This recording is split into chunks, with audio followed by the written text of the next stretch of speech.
Кырчын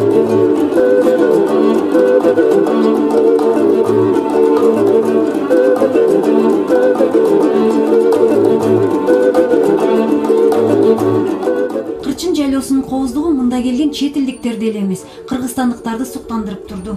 Жашыл шигир, асман тиреген арча карагай, кыргыз жыттанган рух адамдын моокунун кандырат. Жаатуу көчмөн калкында кеңири тараган оюндун түрү. Адистердин айтымында анын тарбиялык мааниси да чоң. Көп учурда атадан балага калган мурас деп да айтылат. Жаны түз кармап, мээлеп жерге саюунун өзү адамдын максаттуулугунан кабар берет. Ал эле эмес, балдарды шамдагайлыкка, сергектикке да үйрөтөт экен. Илгерки ата-бабаларыбыздан калган өнөр бул. Бул генч деп коет, кыргыздын байлыгы. Бул жакшынакай өнөр. Мынакей жаштарыбыз өнүп өсүп келатат, тагын салып, куш салып. Бул илгери деген жок болчу, тиги салсалган бүркүт менен кушка.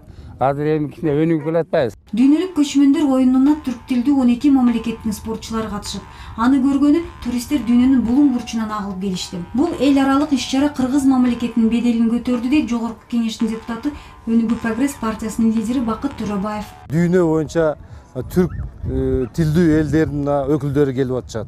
Бул жерде өкүлдөрү келип, биздин кыргыз эл менен сүйлөшүп, маектешип, кийин өзүнүн мамлекетине барганда биздин мамлекет жөнүндө, биздин эл жөнүндө айтып барышат. Бул деген мааниси зор деген эмне үчүн деп атам?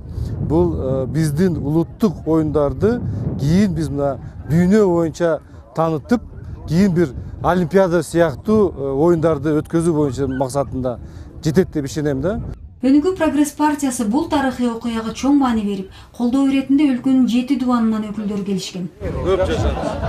Чолпон Ата шаарынын Нурухордо маданий комплексинде улуттук оюндардын башка түрлөрү өтүп, ордо оюну боюнча Кыргызстандын, Тажикстандын, Өзбекстандын, Азербайжандын спортчулары күч сынашууда дейт Ордо Федерациясынын президенти.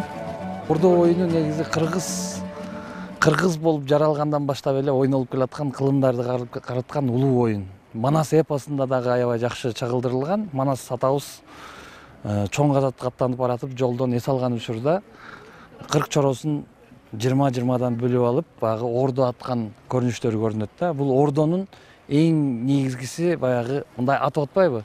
Мындай атып, бул жоокердик тактикага даярдаган да. Кылыч чапканга. Өнүгүү Прогресс партиясы көчмөндөр оюндары жогорку деңгээлде өтүп жатканын белгилеп, дүйнөлүк деңгээлдеги иш-чара Кыргыз мамлекетинин беделин көтөрүп, жалпы элге дем берерин айтышты.